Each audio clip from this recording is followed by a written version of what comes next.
mīts, jo mēs citreiz zinām, ka ar pašu bērniem arī nemaz tik viegli nav.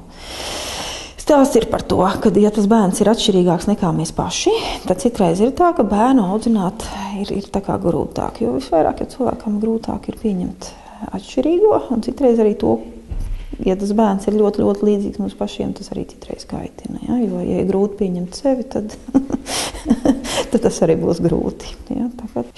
Tātad, kas nosaka, vai bērns būs vieglāk vai grūtāk audzināms, ja? Ģimenē? Vai viņam būs vieglāk vai grūtāk iejusties. To nosaka šī sadarība un to, kā bērns ienāks ģimenē. Un ja būs tā, ka vecākiem ar bērnu būs emocionāla sadarība, to ir iespēja tā kā noskaidrot, sākot veidot kontaktu ar bērnu. Un bez tam ir ļoti svarīgi arī, cik vecāki saprot bērnu emocionālās vajadzības. Un tad, ja tas kontakts izveidojās un bērns veiksmīgi iejūtās ģimenē, tad es domāju, ka nemaz varbūt viņi tik grūti nebūs audzināt.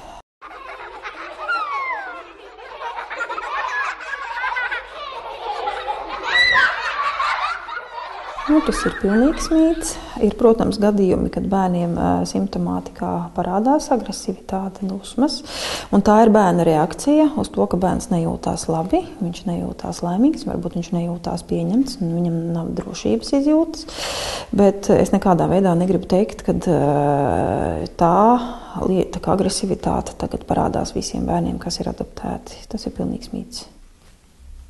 Bērniem agresivitāte un dusmas ir konkrētā vecuma posmā viena no tādām ļoti īpašām pazīmēm, tā ka bērns demonstrē savu nē, un tad, kad tautas valodā bērni kašķojās, sit kāja pie zemes, krīt zemē, un tad, kad vecākiem ir jāspēj novilkt robežas un jāspēj bērnam atspoguļot to, ka viņš nav pasaules centrs un ka pasaulē dzīvo šis nē un ka viņš visu nevar dabūt. Tāpēc tam posmam, vai drīzāk šai nē fāzei, te iet cauri visi bērni. Jā, ne tikai bērni, kas ir adoptēti.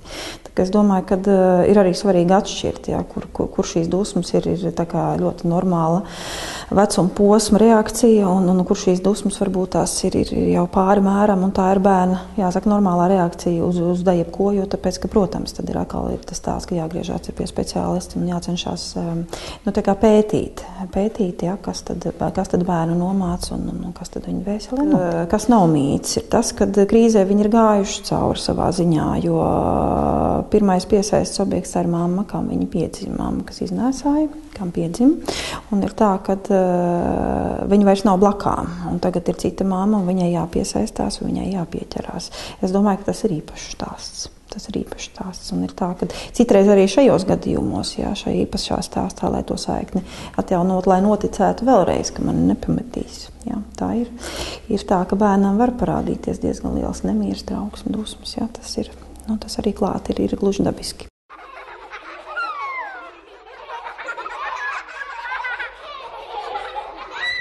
Es teikšu tautas valodā, gēni arī uzdod un spēj attīstīties tikai tad, es domāju, destruktīvie vai varbūt tās tie kreņķīgie, tikai tad, ja viņiem ir laba augsne attīstīties. Un laba augsne, tas vienmēr ir nedrošība, nesapratne, jā, nevēlēšanās tā kā atbalstīt. Jā, tad, protams, tad ir iespējas mums katrā ziņā varbūt tās arī pašiem meklēt kaut kādus nelāgus protesta ceļus, jā. Kas arī varbūt tās tiešām ir piemetuši mums kā uzvedības paradumi arī mūsu vecākiem vai kaut kur dzimtā, jā. Bet es nedomāju, ka tas ir saistīts tieši ar adoptētiem bērniem, tas saistīts vispār ir. Kad gēnus mēs mēdzam piesaukt tieši tad, kad ar situācijām paši netiekam galā. Protams, tas nenozīmē, kad ģenētika nepārmantojās, viņi pārmantojās, ja? Bet es nedomāju, ka viņi ir vadošais vai noteicošais faktors.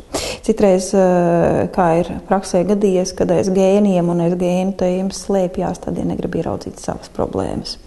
Un vecāki saka, bērnam nav kārtībā ar gēniem kaut kas, es daru visu iespējamo, ar maniem viss ir kārtībā, ja? Bet bērnam ir slikti gēni, ko tad tur, ja? Un tad vecākam sāk vaicāt vaicājumu, tā kā jautājums arī par to, kā viņš uztver tās vai citas lietas. Un, par bērna vajadzībām, labām raksturīpašībām un viss, tad lēni gar aizvedot līdz tam, ka varbūt tās viņš pats ir kaut kur kļūdījies. Ja, tad, protams, ir milzīga pretreakcija ar to, ka es esmu visu labi izdarījis un bijuši labie nodomi. Un tā. Tas ir tā kā noliegums, tā slēpšanās aiz gēniem savā veidā arī.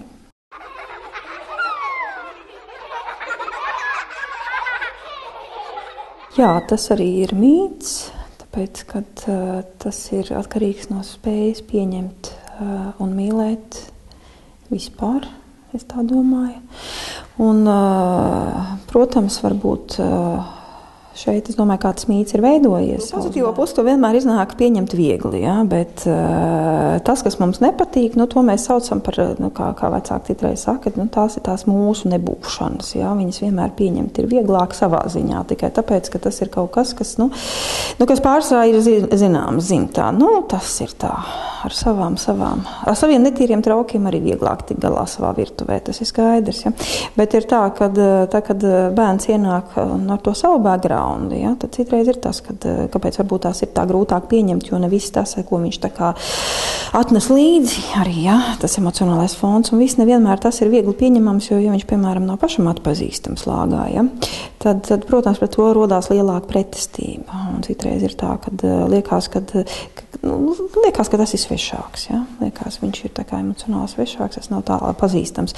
Bet ir ļoti daudz piemēru par to, kad adoptētais bērns ir gan veiksmīgi ģimenē iekļāvies, gan arī tā, ka ir arī mīlēts no vecāku puses. Un, ja godīgi praksē, man ir bijuši piemēri, kad ir tā, ka tas atkal ir stāsts par vecākiem, un tur būtu jēga parasināt šo stāstu uz priekšu, ka īstenībā adoptētais bērns ir mīļāks par savēju, un tā arī ir tēma. Jā, drīzāk tas ir tik savs vai ne savs. Jā, tā ir viena tēma, kas šeit parādās, bet otra noteikti vispār ir to, cik mēs spējam pieņemt citādo un cik mēs spējam kaut kā, varbūt tās vispār būt elastīgi ar kaut kādām lietām.